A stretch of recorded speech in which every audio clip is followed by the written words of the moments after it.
Hi, this is Mike Bauer with Houston Independent Insurance.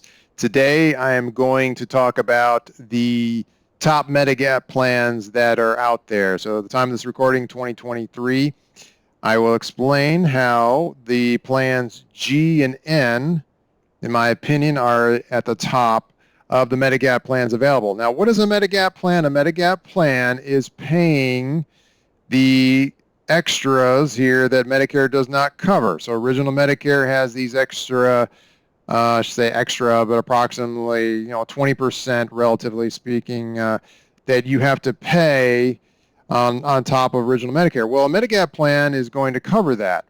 And it is confusing when they use all these letters. Here, notice how they'll have all these different letters. Well, there are the Medicare Parts A, B, C, and D. Well, these are different. This is the Medigap plans. So the Medigap plans are letters as well, and they're going to cover what Medicare Parts A and B do not. And these are standardized plans, and so that means any company that you go with, you get the same exact plan. You get the same exact doctors, any doctor that takes Medicare.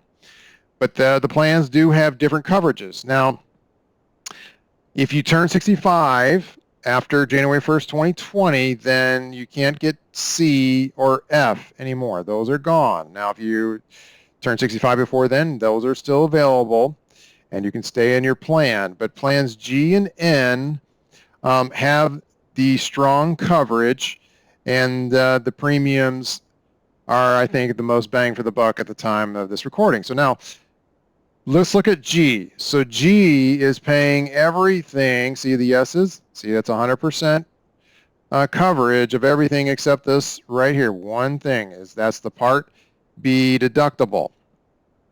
In the year 2023, it's $226. It'll probably go up next year. Normally it does. That's determined by Medicare every year. But that's a calendar year deductible. And so that's what you would pay. Say you go to the doctor, that's under Part B, you go a couple times, you will probably have met your deductible by then, and then after that, you're going to have 100% coverage as long as it is medically necessary according to Medicare. The Medigap company has to pay Medicare what's left over. So that's Plan G, and then another popular plan is Plan N. Plan N will have a little bit lower premium than G, but it is going to have some extra copays. So if you look here, it will have the deductible, okay, still paying that Part B deductible, but after you meet your deductible, you go to the doctor office, then you're going to have an up to $20 copay for some office visits and a $50 copay for emergency room visits that do not result in an inpatient admission. So that's going to be added on top, and then also there's one other thing that it's not covered that G does cover. See, here's a yes, and N does not cover that. That's the Part B excess charge.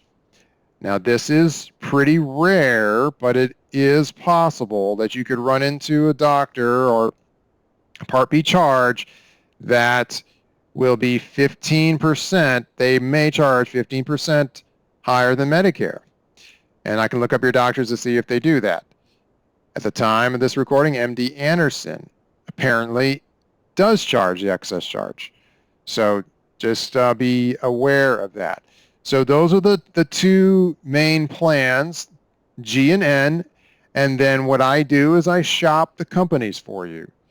And I explain that there are a whole bunch of companies. Some are historically been consistent on their rate increases, not being up and down a lot, but being more steady, and others tend to not be. And there's pros and cons. So that's where I come in and shop that for you. It doesn't cost you anything for me to shop that for you. And then if we find a carrier that's going to fit you and the plan that you want, that carrier then pays me a commission. But we're going to try to find you what fits you the best. So hope this was helpful to you. You can reach out to me at 281-787-7358. And it'd be great for you to subscribe and like this channel. and look forward to talking to you soon.